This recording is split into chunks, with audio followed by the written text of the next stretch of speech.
Une question quand même qui paraît un peu folle aujourd'hui. Comment est-ce que les Français et des Algériens ont pu s'asseoir à une même table pour négocier une paix que beaucoup pensaient impossible ? Et ça a été très long. Ça a été très long parce qu'il y a eu beaucoup d'occasions manquées, beaucoup de rendez-vous qui n'ont pas abouti. Dans le film, d'ailleurs, on va en parler cite, justement et on verra quelques épisodes voilà. Parce que l'histoire aurait pu se conclure avant. Oui, parce qu'en fait, par exemple, Reda Malek explique bien qu'il ne voulait pas serrer la main. C'est dit dans le film, jusqu'à la fin, la signature, parce qu'il y avait eu beaucoup d'affrontements, beaucoup de sang versé, beaucoup de séparations, beaucoup de violences, beaucoup de morts. Ça a duré 8 ans, cette guerre d'Algérie. Ça a été terrible. Et il y a quelque chose dont on n'a pas conscience aujourd'hui, c'est que ces accords-là, à Évian, ont été signés, et notamment par la France, parce qu'elle a obtenu les garanties sur le pétrole, oui. Et elle a garanti de pouvoir continuer les essais nucléaires dans le Sahara algérien. Ça, on en parle très peu, mais c'était déterminant. Mais parce que c'était des clauses secrètes. C'est qu'à l'époque, elles n'ont pas été rendues publiques. Ces clauses n'ont pas été rendues publiques, que ce soit pour les Français ou que ce soit pour les Algériens. Il a fallu attendre plusieurs années, dans les années 70 en fait, pour que le public, y compris algérien, découvre qu'il y avait des clauses secrètes. Et que les Algériens nationalisent notamment... À partir de 1971, bien sûr, avec la Sonatrach, etc. Mais la France a continué à procéder à des essais nucléaires au Sahara. Et c'est très important. Et puis, naturellement, il y avait toutes ces clauses secrètes sur le maintien des bases militaires françaises pendant de très nombreuses années. Donc oui. ça, je veux dire, sont des accords qui n'ont pas été rendus publics et qui étaient une forme, quelque part, de compromis politique et qui avaient été contestés à l'époque par une partie de la direction algérienne, dont Boumedienne, qui n'était pas d'accord avec les accords d'Évian. Vous pouvez continuer la guerre si ces concessions-là, secrètes certes, n'avaient pas été acceptées par le FLN. C'est-à-dire qu'en fait, De Gaulle voulait en finir vraiment.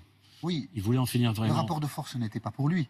Non. Pour le coup. Tout à fait. Le rapport de force n'était pas en sa faveur parce qu'il avait tenté plusieurs opérations du type partition, par exemple, de l'Algérie. C'est un ballon d'essai qu'il avait lancé, qui n'a pas marché. Naturellement, les Algériens se sont retirés.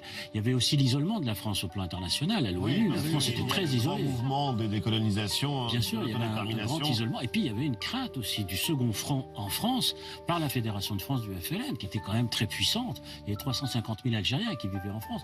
Donc, le général de Gaulle a pu mesurer, les obstacles, les problèmes, les difficultés. Il a essayé de conserver le Sahara jusqu'au bout. La négociation, elle a porté sur le Sahara principalement. Malheureusement, elle ne portait pas beaucoup sur les populations du Nord, qui n'étaient pas du tout en discussion, quelque part, y compris les pieds noirs, c'était pas discuté par le général de Gaulle. C'était le Sahara, à cause du pétrole et du gaz, bien entendu. Et ça, c'était la négociation principale. Et les Algériens n'ont pas voulu céder sur la question du Sahara. Et à un moment donné, donc, les choses sont allées très vite et il y a eu la signature des accords. Et à l'occasion aussi de ce documentaire, de cette série documentaire dont vous êtes l'auteur, Benjamin Stora, c'était la guerre d'Algérie. C'est formidable, Eva en parlait avec des mots assez émus et extrêmement sincères. Parce que c'est très pédagogique alors qu'on comprend que ce pan de l'histoire est extrêmement complexe de chaque côté et vous nous embarquez quand même dans une histoire facile à comprendre et très émouvante aussi. Moi j'ai toujours l'impression, il y a deux mots qui me reviennent systématiquement quand j'ai vu chaque image, c'est à la fois du gâchis et de la tristesse. Alors justement, ce qui est intéressant aussi, c'est qu'il y a une multitude de points de vue et qui essayent justement de restituer la complexité de cette histoire. Dans le documentaire, il y a des scènes qu'on ne connaît pas. Vous remontez bien avant la guerre d'Algérie, des moments que Jean-Michel connaît bien et dont il nous parle régulièrement. Il y a des images incroyables. J'aimerais que vous les commentiez, Benjamin Stora. C'est 1930, la France fête les 100 ans de ce qu'on appelle pudiquement sa présence en Algérie, de sa conquête et de sa colonisation de l'Algérie. Le président de la République, Gaston Doumergue, se rend à Alger.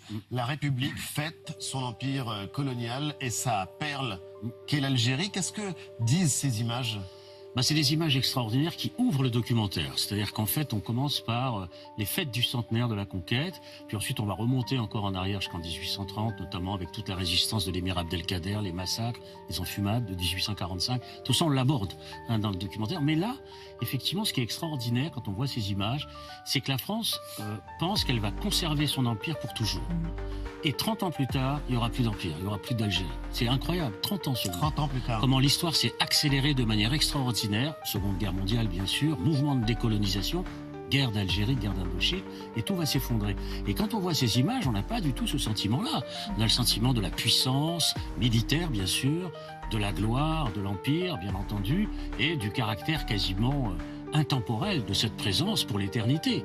C'est ça qui est extraordinaire. La France a conquis l'Algérie dans une violence incroyable. Et cette violence, en 1930, beaucoup d'Algériens qui ne l'ont pas vécue directement la connaissent par ceux qui l'ont vécue. Il y a une transmission orale de la violence. Et Ferhat Abbas, qui est l'un des leaders nationalistes de ces années-là, dit à Constantine: on a fait une statue du général Lamoricière qui a été le plus ignoble salaud de tous les généraux de l'armée d'Afrique dans les années 1840. Les Français font la statue de Lamoricière avec l'épée dégainée comme ça, c'est-à-dire l'épée meurtrière. Et tous les Algériens, les musulmans qui voient ça, comprennent que dans la mentalité française, Ferhat Abbas explique très bien tout ça. Il y a toujours le mépris de la douleur et de la mort qu'ont répandu les Français en Algérie. Et ce malentendu, il est terrible. Je trouve que la scène dit tout à fait comment les Français n'ont jamais pris conscience de la douleur qu'ils ont causée aux Algériens. Justement, ce qui est abordé dans ce documentaire, c'est la personnalité de Ferhat Abbas, qui est presque au centre du documentaire, parce que c'est... Rappelez-nous qui c'est une immense figure, c'est une grande figure algérienne. Nationalisme algérien avant le FLN. Ah, bien avant, parce qu'il a été d'abord un partisan de l'assimilation. C'est-à-dire quelqu'un qui pensait rentrer dans la cité française à droits égaux. Il a écrit un livre qui s'appelle Le jeune Algérien en 1931, où il dit: pouvons-nous être français et musulmans à part entière? Et il a espéré, pendant 20 ans, il a espéré cette entrée dans la cité française qui ne s'est pas produite. Et il a terminé comme président du premier gouvernement provisoire de la République algérienne, ce qui est extraordinaire comme parcours. Comme destin, oui. C'est un destin extraordinaire. Et on le voit dans ce film, disons, avec Messali aussi, qui est un grand leader du nationalisme algérien.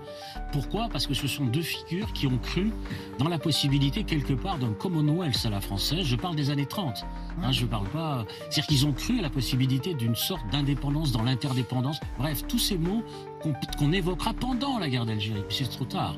C'est beaucoup trop tard. C'est-à-dire que le nationalisme est beaucoup trop puissant dans les masses algériennes pour que toutes ces solutions intermédiaires, préconisées par Camus, qui est une autre grande figure, qu'on voit beaucoup dans le documentaire, préconisées lui aussi. C'est-à-dire Camus voulait effectivement cette sorte de solidarité méditerranéenne franco-arabe. Il a plaidé pour ça. C'était un véritable rêve, qui a été celui aussi de Napoléon III avec le royaume arabe. Bref, toutes ces occasions manquées, ratées, échouées, nous montre que, disons, là, il y avait les possibilités de faire quelque chose. Et ça n'a pas marché, ça n'a pas fonctionné. Mais ce qui est intéressant, c'est que vous avez employé un mot, assimilation, on parle de réconciliation, on parle d'accord, mais il y a dans ces documentaires aussi les méthodes délibérées pour que l'armée française dans la guerre. a employé, pendant la guerre, pour couper la population avec des insurgés. Oui, avec les rebelles et les révolutionnaires du FLN. On est au printemps 1956. Le ministre de l'Algérie, gouverneur général de l'Algérie, Robert Lacoste, prend la décision d'interdire plusieurs zones à la population. Des régions entières d'Algérie sont interdites. Des villages sont vidés de leurs habitants. 2 millions d'Algériens sont déplacés, déracinés. 2 millions. Non, mais il faut prendre la mesure de ce chiffre parce que c'est un chiffre qu'on a employé pour l'Ukraine. 2 millions sur 9 millions d'Algériens déplacés, déracinés. Ils partent de chez eux sans rien et ils sont regroupés dans des camps, des centaines de camps qui sont créés par l'armée française, entourés de fils barbelés électrifiés, soumis à un couvre-feu, des camps dans lesquels les conditions sanitaires ne sont pas bonnes. L'armée y installe des dispensaires, des écoles aussi, ce qui permet à des enfants algériens d'y aller pour la première fois. Voici l'un des témoignages que vous avez recueillis dans votre série documentaire. Si je n'avais pas été dans le camp, je n'aurais jamais été à l'école. Je n'aurais jamais appris à lire et écrire. Quelle dette étrange quand même vis-à-vis d'une guerre. Faut-il qu'il y ait une guerre pour qu'on puisse aller à l'école et se soigner? Et donc cette image ambivalente m'a accompagné pendant toute la guerre de la France. Image ambivalente dans la France. D'ailleurs, mon père, il disait « La France te blesse et te soigne ». Slimane Zeguidour, rédacteur en chef à TV5 Monde, qui parle et qui a raconté cette enfance dans un livre, Sors, la route t'attend. La France te blesse et te soigne, disait son père. Que dit cette ambivalence, Benjamin Stora, des relations entre la France et l'Algérie? C'est l'ambivalence qui n'a pu se dénouer que par l'indépendance de l'Algérie, tout simplement. On peut dire que ça, parce que il y avait à la fois cette volonté de mission civilisatrice exprimée par exemple sous la Troisième République, mais qui trouvait aucune application, aucune traduction pratique. Il y avait très peu d'enfants algériens musulmans, comme on disait à l'époque, qui allaient à l'école. C'est-à-dire qu'il y avait une proclamation formelle de la République, de l'universalisme, de la liberté, égalité, fraternité, mais dans la réalité, ça se passait pas. Donc la contradiction, en fait, elle a été dénouée dans la guerre, malheureusement, par la guerre, par la violence, malheureusement. Et ça s'est terminé par l'indépendance.